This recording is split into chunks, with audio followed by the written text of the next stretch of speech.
Good morning, everybody. Welcome to today's class.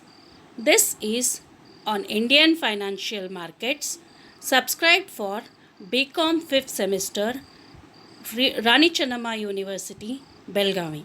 And I am Dr. Mamta Bannur, Assistant Professor, Government First Grade College, Jeliki. Today we will be dealing with the fifth chapter, mutual funds, in which we will be dealing in institutions in mutual funds in India. So in the last class we have seen functions of mutual funds. So today's sessions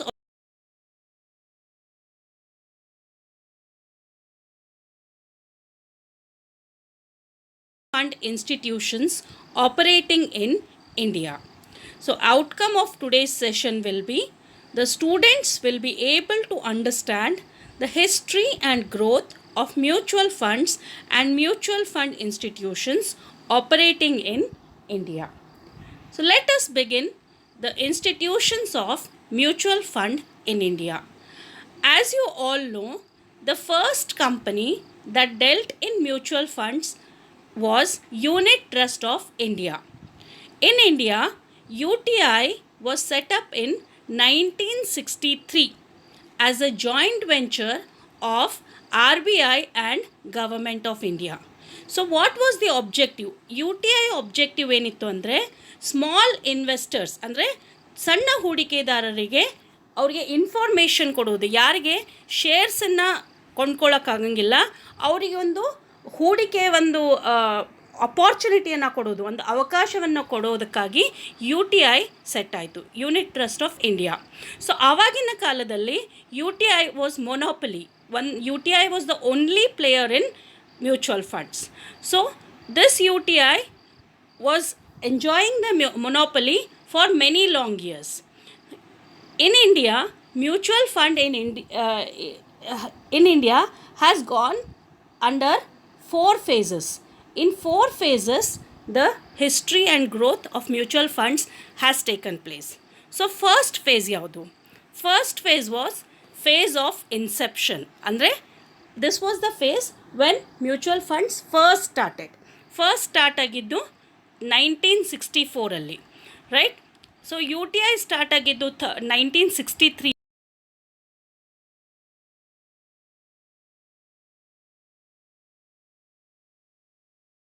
ಆಯಿತು. ಡೀಲಿಂಕ್ಕಾಗಿ U T I ಒಂದು independent ಕಂಪನಿಯಾಗಿ ಕಾರ್ಯನಿರ್ವಹಿಸ್ತಿತ್ತು, right.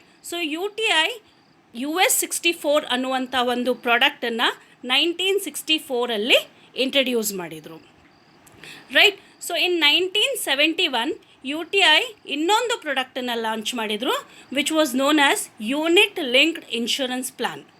So from the year 1986 U T I ಬಹಳಷ್ಟು ಪ್ಲ್ಯಾನ್ಗಳನ್ನು introduce ಮಾಡಿದರು, ಮತ್ತು ಒಂದು ಮೊನೋಪಲಿ ಥರ ಅವರು ಈ ಒಂದು ಮ್ಯೂಚುವಲ್ ಫಂಡ್ ಇಂಡಸ್ಟ್ರಿಯಲ್ಲಿ ರಾಜ್ಯ ಮಾಡ್ತಿದ್ರು ಅಥವಾ ರೂಲ್ ಮಾಡ್ತಿದ್ರು. They were the only one player in the industry, right. So first U T ಐದು ಒಂದು ಫಂಡ್ ಏನಿತ್ತು, ಇನ್ವೆಸ್ಟಿಬಲ್ ಕಾರ್ಪಸ್ ಅಂತನಿತ್ತು ಅಥವಾ ಅಸೆಟ್ ಅಂಡರ್ ಮ್ಯಾನೇಜ್ಮೆಂಟ್ ಅನ್ನಿತ್ತು, 600 crores ಇತ್ತು 1984.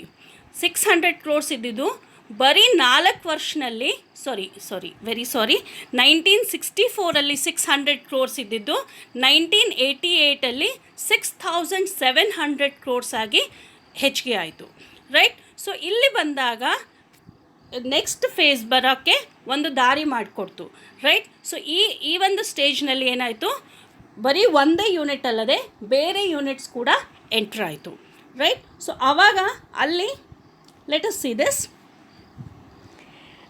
First phase, as I said, Pioneer Unit Trust of India in 1963, bought in unit scheme in 1964. US-64 ಅಂತ ಕರಿತಿದ್ರು, ಬಹಳ ಒಂದು popular fund ಆಗಿತ್ತು. US-64 ಅಂದರೆ ಬಹಳ ಪಾಪ್ಯುಲರ್ ಫಂಡ್ ಆಗಿತ್ತು. ULIP ಯೂನಿಟ್ ಲಿಂಕ್ಡ್ ಇನ್ಶೂರೆನ್ಸ್ ಪಾಲಿಸಿಯನ್ನು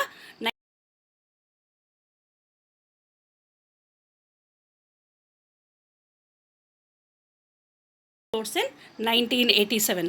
ಸೊ ಬರೀ ಬಹಳ ಕಡಿಮೆ ಸಮಯದಲ್ಲಿ ಅವರು ಎಷ್ಟು ನಿಯರ್ಲಿ 10% ಇನ್ಕ್ರೀಸನ್ನು, ಮೋರ್ ದೆನ್ 10 ಟೈಮ್ಸ್ ಅವರು ಇನ್ಕ್ರೀಸನ್ನು ನೋಡಿದರು. Right. So second phase entry of public sector. So ಇಲ್ಲೇನಾಯಿತು, ಆಫ್ಟರ್ 97 ಬಹಳಷ್ಟು ಪಬ್ಲಿಕ್ ಸೆಕ್ಟರ್ ಬ್ಯಾಂಕ್ಗಳು ಕೂಡ ಇಲ್ಲಿ ಮ್ಯೂಚುವಲ್ ಫಂಡಲ್ಲಿ ಇಂಟ್ರಡ್ಯೂಸ್ ಆಗಬೇಕು ಅಂತ ಅಥವಾ ಇನ್ವೆಸ್ಟ್ಮೆಂಟನ್ನು ಸ್ಟಾರ್ಟ್ ಮಾಡಬೇಕು ಅಂತ ಮುಂದೆ ಬಂದರು. ಸೊ ಆವಾಗ they started their own asset management company. Asset management company ಬಗ್ಗೆ ಆಲ್ರೆಡಿ ನಾನು ಲಾಸ್ಟ್ ವಿಡಿಯೋದಲ್ಲಿ ಹೇಳಿದ್ದೀನಿ. What is asset management company, ಯಾರು ಅಸೆಟ್ ಮ್ಯಾನೇಜ್ಮೆಂಟ್ ಕಂಪನಿ ಓಪನ್ ಮಾಡ್ತಾರೆ, ಅದರ ಫಂಕ್ಷನ್ಸ್ ಏನು ಅಂತ ಅನ್ನೋದನ್ನು ನಾನು ಬಹಳ ಕ್ಲಿಯರಾಗಿ ಲಾಸ್ಟ್ ವಿಡಿಯೋದಲ್ಲಿ ಹೇಳಿದ್ದೀನಿ. ಸೊ ಇದರಲ್ಲಿ ಫಸ್ಟ್ ಪಯೋನಿಯರ್ ಅಗೇನ್ ಇಂಡಿಯಾದಲ್ಲಿ ಎಲ್ಲ ಫಸ್ಟ್ ಆಗಿದ್ದು SBIನೇ ಮಾಡಿದ್ದು. ಸೊ ಈವನ್ ಮ್ಯೂಚುವಲ್ ಫಂಡ್ಸಲ್ಲಿ ಕೂಡ SBI was the first one in 1988. So SBI ಮಾಡಿದ ತಕ್ಷಣ ಬಹಳಷ್ಟು ಬೇರೆ ಬ್ಯಾಂಕ್ಗಳು ಕೂಡ ಬಂದು, Canara bank, Indian bank, life insurance corporation, general insurance corporation, Punjab national bank. Okay, so there were so many other institutions which entered into the public sector, which ಪಬ್ಲಿಕ್ ಸೆಕ್ಟರ್ದಿಂದ ಅವರು ಮ್ಯೂಚುವಲ್ ಫಂಡ್ಸನ್ನು ಸ್ಟಾರ್ಟ್ ಮಾಡಿದರು. ಸೊ ಅವಾಗೇನಾಯಿತು, you can see the amount 6,700 crores in 1988 ಇದ್ದಿದ್ದು 44,000 crores in 1993. So within a span of 5 years ಎಷ್ಟು times ಅದು ಹೆಚ್ಚಿಗೆ ಆಯಿತು ಅನ್ನೋದನ್ನು ಇಲ್ಲಿ ನಾವು ನೋಡ್ಬೋದು. ರೈಟ್. AMC 44,000 crore rupees ಆಯಿತು. ರೈಟ್. ಸೊ ಇಲ್ಲಿ ಬಂದ ತಕ್ಷಣ ನೆಕ್ಸ್ಟ್ ಫೇಸಲ್ಲಿ ಏನಾಯಿತು, ಥರ್ಡ್ ಫೇಸಲ್ಲಿ ಎಂಟ್ರಿ ಆಫ್ ಪ್ರೈವೇಟ್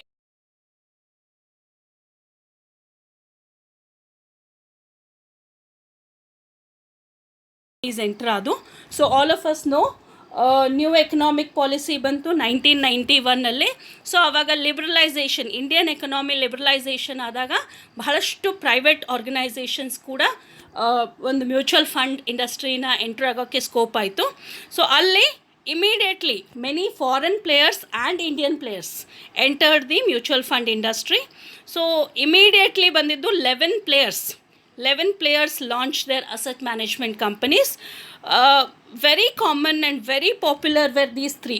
ಕೆಳಗೆ ಕೊಟ್ಟಿದ್ದಂಥ 3 ಭಾಳ ಪಾಪ್ಯುಲರ್ ಆಗಿ ಬಂದು ICICI Prudential ಅಂತ ಬಂತು, collaboration of ICICI bank and UK Prudential. ಇವ್ರದ್ದು ನೋಡ್ರಿ ಎಷ್ಟು ಇದು ಇದೆ, 2,93,000 crores. 2,93,000 crore rupeesನ್ನು ಅವ್ರು ಇನ್ವೆಸ್ಟ್ಮೆಂಟ್ ಮಾಡಿದರು.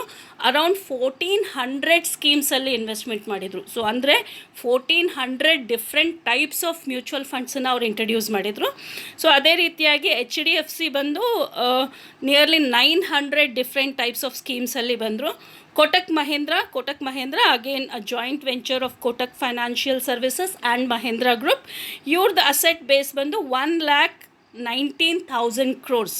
ರೈಟ್. ಸೊ ಬಹಳಷ್ಟು ದುಡ್ಡು ಬಂತು ಪ್ರೈವೇಟ್ ಆರ್ಗನೈಸೇಷನ್ನಿಂದ, ಪ್ರೈವೇಟ್ ಕಂಪನೀಸಿಂದ ಮ್ಯೂಚುವಲ್ ಫಂಡ್ ಇಂಡಸ್ಟ್ರಿಗೆ ಸಾಕಷ್ಟು ದುಡ್ಡು ಬಂತು. ರೈಟ್. ಸೊ ಇಲ್ಲೇನಾಯಿತು ಅಂತಂದರೆ ಎಲ್ಲರಿಗೂ ಗೊತ್ತಿದ್ದಂಗೆ ಇದೆ, ಬಹಳಷ್ಟು ಬಂದಾಗ ಅಲ್ಲಿ ಟ್ರಾನ್ಸ್ಪರೆನ್ಸಿ ಇರೋಂಗಿಲ್ಲ ಅಥವಾ ಮೋಸ ಆಗೋ ಚಾನ್ಸಸ್ ಇರ್ತದೆ. ರೈಟ್. ಸೊ ಇನ್ವೆಸ್ಟರ್ಗೆ ಮೋಸ ಆಗೋ ಚಾನ್ಸಸ್ ಇರ್ತದೆ, ಜನರಿಗೆ ಹೂಡಿಕೆದಾರರಿಗೆ ಮೋಸ ಆಗುವಂಥ ಚಾನ್ಸಸ್ ಇರ್ತದೆ. ಸೊ ಅಲ್ಲೇನಾಯಿತು, ಭಾಳ ಗ್ರೋ ಆದಾಗ government of India felt that ಇದು ನಾವು ಇಲ್ಲಿ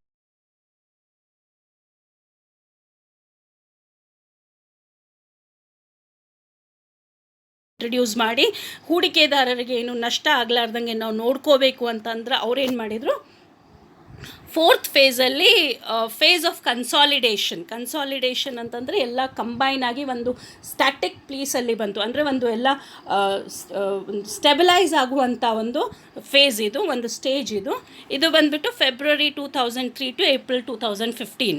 ರೈಟ್. ಇಲ್ಲೇನು ಮಾಡಿದರು, government first introduce SEBI regulation act in 1996. Right. So ಇಲ್ಲೇನು ಮಾಡಿದರು, ಸೆಬಿ ಬಂದುಬಿಟ್ಟು ಒಂದು ಮ್ಯೂಚುವಲ್ ಫಂಡದ್ದು ಒಂದು ರೆಗ್ಯುಲೇಷನನ್ನು ಇಂಟ್ರಡ್ಯೂಸ್ ಮಾಡಿದರು. ಅದರಲ್ಲಿ ಟ್ರಾನ್ಸ್ಪರೆನ್ಸಿ ಹೆಂಗಿರಬೇಕು, ಎಲ್ಲ ಪಾರದರ್ಶಕತೆಯನ್ನು ಹೆಂಗೆ ಮೇಂಟೈನ್ ಮಾಡಬೇಕು, ಹೂಡಿಕೆದಾರರಿಗೆ ಹೆಂಗೆ ನೀವು ಅವೇರ್ನೆಸ್ ಕ್ರಿಯೇಟ್ ಮಾಡಬೇಕು, ಅವರಿಗೆ ಎಜುಕೇಟ್ ಹೆಂಗೆ ಮಾಡಬೇಕು, ಇನ್ವೆಸ್ಟ್ಮೆಂಟ್ ಹೆಂಗೆ ಮಾಡಬೇಕಂತ ಅವ್ರಿಗೆ ಹೇಳ್ಕೊಡ್ಬೇಕು. ಸೊ ಇದ್ರ ಬಗ್ಗೆ ಎಲ್ಲ ಭಾಳ ಕ್ಲಿಯರಾಗಿ ರೆಗ್ಯುಲೇಷನಲ್ಲಿ ಹೇಳಲಾಗಿದೆ. ಓಕೆ, ಸೊ ಅಲ್ಲಿ ಏನಾಯಿತು ಅಂತಂದರೆ ಎಲ್ಲರಿಗೂ ಗೊತ್ತಿದ್ದಂಗೆ 2009 ಒಂದು ಜಾಗತಿಕ ಒಂದು ರಿಸೆಷನ್ ಆಯಿತು, ಎಕನಾಮಿಕ್ ರಿಸೆಷನ್ ಆಯಿತು, ಆರ್ಥಿಕ ಕುಸಿತ ಆಯಿತು. ಸೊ ಅಲ್ಲಿ ಭಾಳಷ್ಟು ಹೂಡಿಕೆದಾರರು ತಮ್ಮ ಹಣವನ್ನು ಕಳ್ಕೊಂಡ್ರು, ರೈಟ್. ಸೊ ಯಾರ್ಯಾರು ಇನ್ವೆಸ್ಟ್ಮೆಂಟ್ ಮಾಡಿದ್ರು ಭಾಳಷ್ಟು ಹಣವನ್ನು ಥೌಸಂಡ್ಸ್ ಕ್ರೋರ್ ರುಪೀಸ್ ಲಾಸಸ್ ಆಯಿತು, right. So it was a global recession. So ಆವಾಗ SEBI took up charge and ಅವರು ಒಂದು ಮಾನಿಟರಿಂಗ್ ರೋಲ್ಗೆ ಬಂದುಬಿಟ್ಟು ಭಾಳಷ್ಟು ಟೈಟ್ ರೂಲ್ಸ್ ಆ್ಯಂಡ್ ರೆಗ್ಯುಲೇಷನ್ಸನ್ನು ಅವ್ರು ತೊಗೊಂಬಂದು ಮ್ಯೂಚುವಲ್ ಫಂಡ್ಸ್ ರೋಸ್ ವೆರಿ ಮಾರ್ಜಿನಲ್ಲಿ. ಈ ಪೀರಿಯಡಲ್ಲಿ ಅವ್ರ ಗ್ರೋತ್ ಭಾಳ ಕಡಿಮೆ ಆಯಿತು.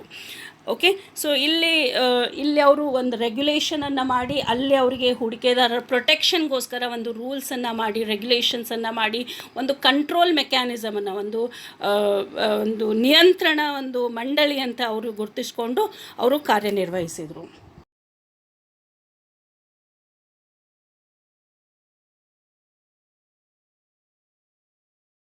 ಒಂದು ಸ್ಟಡಿ ಡೆವಲಪ್ಮೆಂಟ್ ಅಂದರೆ ಹೆಚ್ಚೂ ಅಲ್ಲ ಕಡಿಮೆನೂ ಇಲ್ಲ, ಒಂದು ಕಾನ್ಸ್ಟೆಂಟ್ ಡೆವಲಪ್ಮೆಂಟ್ ಹಾಕ್ಕೊಂಡು ಬಂದದ, ರೈಟ್. ಅವಾಗಿಂದ 2014 ಹಿಡ್ಕೊಂಡು ನಮ್ಮಲ್ಲಿ ಒಂದು ಕಾನ್ಸ್ಟೆಂಟ್ ಡೆವಲಪ್ಮೆಂಟ್ ಹಾಕ್ಕೊಂಡು ಬಂದದ. ಸೊ ಅಲ್ಲೇನಾಯಿತು ಅಂತಂದರೆ mutual funds penetrated in Tier 2 and Tier 3 cities. Tier 2 and Tier 3 cities ಅಂತಂದರೆ ಬರೀ ಮೆಟ್ರೋಸ್ ಅಲ್ಲದೆ 2ನೇ ದರ್ಜೆ ಮತ್ತು 3ನೇ ದರ್ಜೆ ಸಿಟೀಸಲ್ಲಿ ಕೂಡ ಮ್ಯೂಚುವಲ್ ಫಂಡ್ಸನ್ನು ಅವರು ಇಂಟ್ರಡ್ಯೂಸ್ ಮಾಡಿದರು. ಅಂದರೆ ಸಣ್ಣ ಹೂಡಿಕೆದಾರರಿಗೆ ಅವರು ಐಡೆಂಟಿಫೈ ಮಾಡಿ ಅಲ್ಲಿ ಕೂಡ ಅವ್ರ ಕಡೆಯಿಂದ ಇನ್ವೆಸ್ಟ್ಮೆಂಟ್ ಮಾಡಬೇಕು ಅನ್ನುವಂಥ ಒಂದು ಇನಿಷಿಯೇಟಿವನ್ನು ಸೆಬಿ ಅವರು ಮತ್ತು ಮ್ಯೂಚುವಲ್ ಫಂಡ್ ಕಂಪನೀಸ್ ಅವರು ತಗೊಂಡ್ರು. Okay, S. ಸೊ ಇಲ್ಲಿ ಒಂದು ಡಾಟಾ ಪ್ರಕಾರ ಒಂದು ಸ್ಟಡಿ ಹೇಳ್ತದ, ಇಂಡಿಯನ್ಸ್, ನಾವು ಭಾರತೀಯರು around 20 to 30 lakh crore rupees ಒಂದು ವರ್ಷಕ್ಕೆ 20 ರಿಂದ 30 ಲಕ್ಷ ಕ್ರೋರ್ ರುಪೀಸನ್ನು ನಾವು ಉಳಿತಾಯ ಮಾಡ್ತೀವಂತ. ಸೊ ಆ ಉಳಿತಾಯವನ್ನು ಮ್ಯೂಚುವಲ್ ಫಂಡ್ ಇಂಡಸ್ಟ್ರಿಗೆ ಹಾಕಬೇಕು, ಅಥವಾ ಮ್ಯೂಚುವಲ್ ಫಂಡ್ ಇಂಡಸ್ಟ್ರಿ ಒಂದು ಡೆವಲಪ್ ಮಾಡೋಕ್ಕೆ ಅದನ್ನು ಚಾನಲೈಸ್ ಮಾಡಬೇಕು ಅಂತ ಸೆಬಿ ಭಾಳಷ್ಟು ಪ್ರಯತ್ನ ಪಡ್ತು, right. So SEBI brought in more transparency and security to investors. So ಒಂದು ಪಾರದರ್ಶಕತೆಯನ್ನು ಮತ್ತು ಅವರಿಗೊಂದು ಸೆಕ್ಯೂರಿಟಿಯನ್ನು, ಒಂದು ಪ್ರೊಟೆಕ್ಷನನ್ನು, ಅವ್ರಿಗೆ ಮೋಸ ಆಗಲಾರ್ದಂಗೆ ಒಂದು ಪ್ರೊಟೆಕ್ಷನನ್ನು ಕೂಡ ಸೆಬಿ ಇಲ್ಲಿ ತಂದುಕೊಡ್ತು. New government brought in stability and mutual fund industry is growing consistently. So 2014 ಒಳಗೆ ನಿಮಗೆಲ್ಲರಿಗೂ ಗೊತ್ತಿದ್ದಂಗೆ ಹೊಸ ಗೌರ್ಮೆಂಟ್ ಬಂತು. ಹೊಸ ಗೌರ್ಮೆಂಟ್ ಬಂದ ಕೂಡ ಒಂದು ಸ್ಟೆಬಿಲೈಸ್ ಆಯಿತು, ಒಂದು ಕಂಟ್ರಿ ಒಂದು ನಿಯಂತ್ರಣಕ್ಕೆ ಬಂದು, ಒಂದು ಸ್ಟೆಬಿಲಿಟಿ ಬಂದು.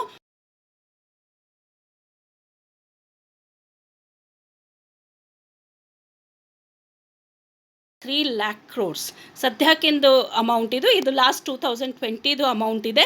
23 lakh crore rupees ಅರೌಂಡ್ AMCಯಲ್ಲಿ ಇನ್ ಇಂಡಿಯಾ AMCಯಲ್ಲಿ ದುಡ್ಡಿದೆ. ಆದರೆ ಅವ್ರ asset under management around 23 lakh crore rupees ಇದೆ. ಓಕೆ, ಸೊ ಇಲ್ಲಿ ಬಂದುಬಿಟ್ಟು ನಾವು ನೋಡಬೇಕಂತಂದರೆ mutual fund institutions in India. So in India again as per 2020 ನಮ್ಮಲ್ಲಿ ಅರೌಂಡ್ 44 ಇನ್ಸ್ಟಿಟ್ಯೂಷನ್ಸ್ ಇದೆ, ಅರೌಂಡ್ 44 ಮ್ಯೂಚುವಲ್ ಫಂಡ್ ಇನ್ಸ್ಟಿಟ್ಯೂಷನ್ಸ್ ಇದೆ. ಸೊ ಇದರೊಳಗೆ ಮೇನ್ ಅಂತಂದರೆ ಆದಿತ್ಯ ಬಿರ್ಲಾ ಎಲ್ಲರಿಗೂ ಗೊತ್ತಿದ್ದಿದೆ, ಬರೋಡಾ ಅಸೆಟ್ ಮ್ಯಾನೇಜ್ಮೆಂಟ್, ಆಮೇಲೆ ಕ್ಯಾನರಾ ಬ್ಯಾಂಕ್ದವ್ರದ್ದಿದೆ. ಓಕೆ, ಆಮೇಲೆ HDFC ಇದೆ, HSBC ಇದೆ, ಎಡೆಲ್ವಿಸ್ ಇದೆ, ICICI, IDBI, okay, Indiabulls, ITI, L&T, LIC, Mahindra asset, Motilal Oswal. Okay, so ಇವ್ರ SBI ಫಂಡ್ ಮ್ಯಾನೇಜ್ಮೆಂಟ್. ಸೊ ಇವರೆಲ್ಲರೂ ಕೂಡಿ you can see it is around 44 different companies are there in mutual funds. So this is regarding the growth and the mutual fund institutions in India. So this will cover the different stages. So as we can see ಇಲ್ಲಿ 5 ಸ್ಟೇಜಸ್ನಲ್ಲಿ mutual fund grow ಆಯಿತು. And today's status ಕೂಡ ನಾನು ಇಲ್ಲಿ ಹಾಕಿದ್ದೀನಿ. These are the statistics. So you can see ಇಲ್ಲಿ asset under management ಕೂಡ ಕೊಟ್ಟಿದ್ದಾರೆ. 10 ಪಾಪ್ಯುಲರ್ ಮ್ಯೂಚುವಲ್ ಫಂಡ್ ಇನ್ಸ್ಟಿಟ್ಯೂಷನ್ಸ್ 2019 ಪ್ರಕಾರ 10 ಮೋಸ್ಟ್ ಪಾಪ್ಯುಲರ್ ಮ್ಯೂಚುವಲ್ ಫಂಡ್